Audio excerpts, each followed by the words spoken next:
welcome back to Mama Joan house, guys, where it's hot. I don't know, it's hot like Scotch bunny pepper.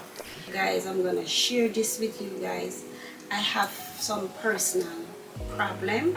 A personal problem that I'm sharing with you guys is about my son and his family, because my son here was very sick. You understand? He had lung cancer. Not lung cancer. It was now I'm drawing a blank because you said lung cancer. Okay. Lymphoma.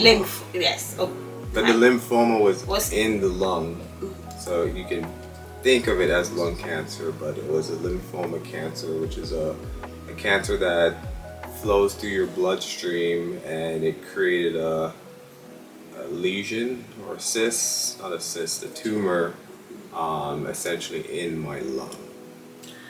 So guys, you see, I am saying it's lung cancer, but I feel it's a bad sickness, but at the same time, you know, you go through a thing where it's bad, but at the same time you have to find a little bit of joy and a little bit of fun throughout the journey with it, you know. So him can explain what it is more than me. I know Mama Joan, everything she take for joke always a bad sickness, but for me to survive through the journey with him and his wife and his family, I have to deal with it like, you know, it's a fun thing for me, but it's not a fun thing, it's a devastating thing, and it was very, very hard.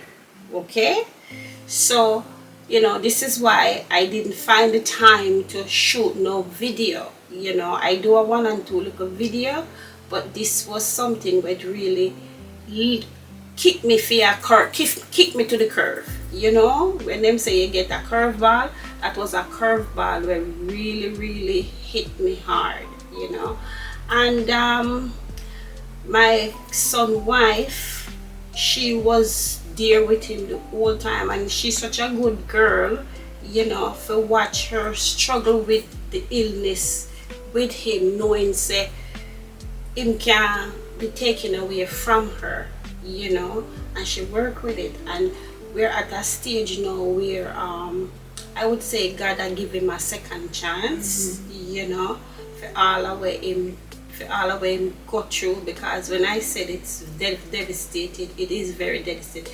A lot of people out there, this is a thing where, you know, your body them said, and a lot of people have this cancer thing where them have to work through. Some people get a second chance, some people don't. For him, I think him get a second chance. Didn't have no year, and his sister called him. His sister called him Franklin. His sister called him Franklin. The you guys know Franklin the Turtle, those series book. When she looked on Franklin, when she looked on the book cover of Franklin, she saw her brother, because that's what he looked like with no without the shell.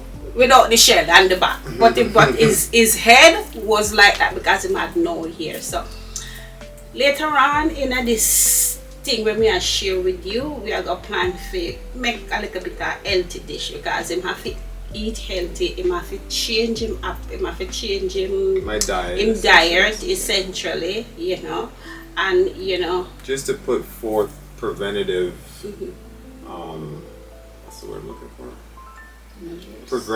Preventative measures. Guys, the chemo when take make him can't remember certain things. Chemo brain. You know, him have chemo brain now where him lose a lot of stuff when he can't remember. If he say, Mama Joan never remember if he said nothing from a long time. I shouldn't get the chemo, so can you judge him? We get the chemo, him can't remember jack shit. So well, you know, me have to be me, you know, me have to be me. So, you know it go. So, you know, as him say, his wife, she's the one who go to the hospital with him. She's the one who do all of the run around with him. I am here as, what you call it?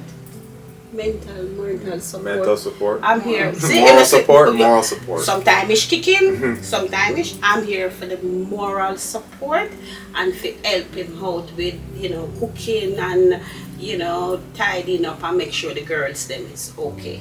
you know.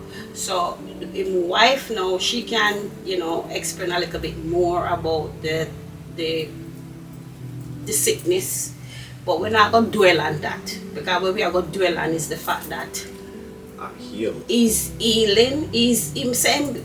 The doctor said I don't have cancer anymore, so we're gonna live off of that energy. Yes, we understand that it can come back and that whole thing of how cancers work, but at this point in time, I am cancer free, and we are going to live and bask in that energy. Okay. It has been a journey.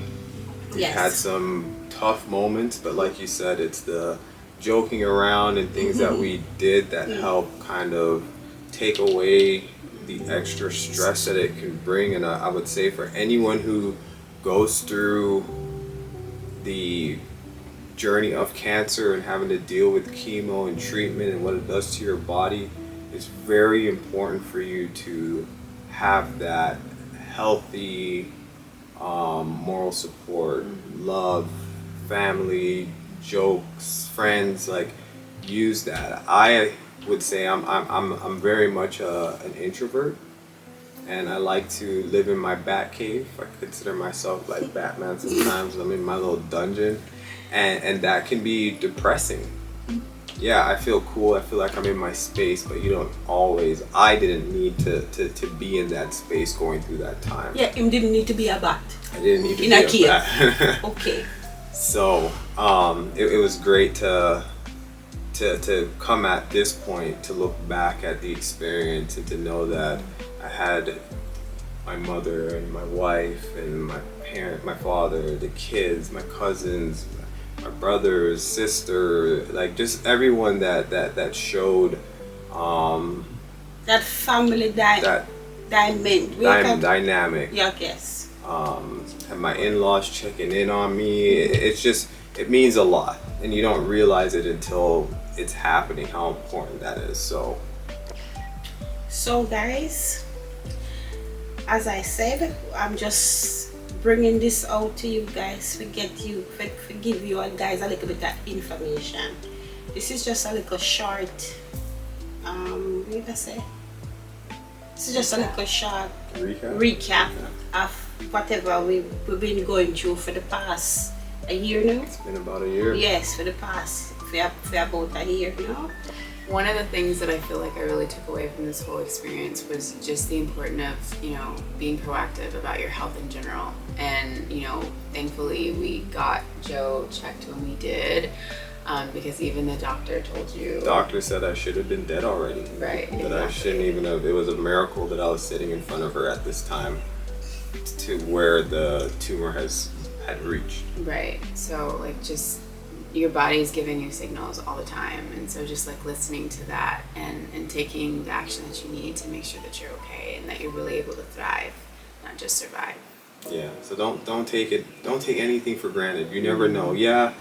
Majority of the time that little scratch is just that little scratch, but that little scratch could turn into an infection, which then spreads and you have to cut something off, or it becomes bigger than it needs to. So don't this journey, I would say for sure, has told me don't take anything. Don't take life for granted. Don't take appreciate it. it. Appreciate every moment, because you never know when your moment's up.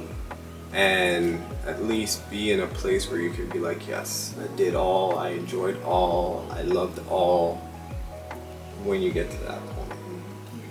And if you feel like your body is feeling funny, you know, like, don't sit and wait around and say, okay, you think you're okay, because deep down you're probably not. So you do go check yourself out to make sure that you're, you know, whatever is going on with your body is not nothing serious, and it's something you can deal with right now before it gets out of hand. So that is one of the most important things where you need to do, where your body is concerned. When you feel like something is different, your body feel different, you don't look on it and say, well, you know what, my body don't feel good, so, you know, probably it's not nothing. No, you never know what it can be. So guys, you know, just take this little advice, nothing much, but just take it. And as I said, don't sit around, you know, check out whatever's going on with you so you can know ahead of time, and that will give you some time if anything is wrong with you. So guys, what I'm gonna do now, I am gonna come to the end of this circle talking that I'm doing with my family here, my gorgeous son and my beautiful granddaughter.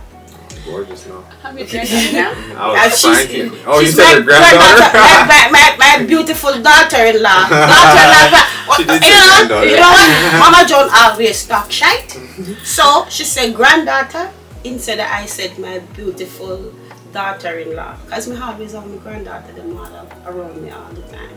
I want to know it goes. So guys, don't forget to like, subscribe, and hit my post notification bell so you don't miss a post when we post, because we never have more information if it throughout the afternoon where this is concerned. Okay, so I will see you in the next one.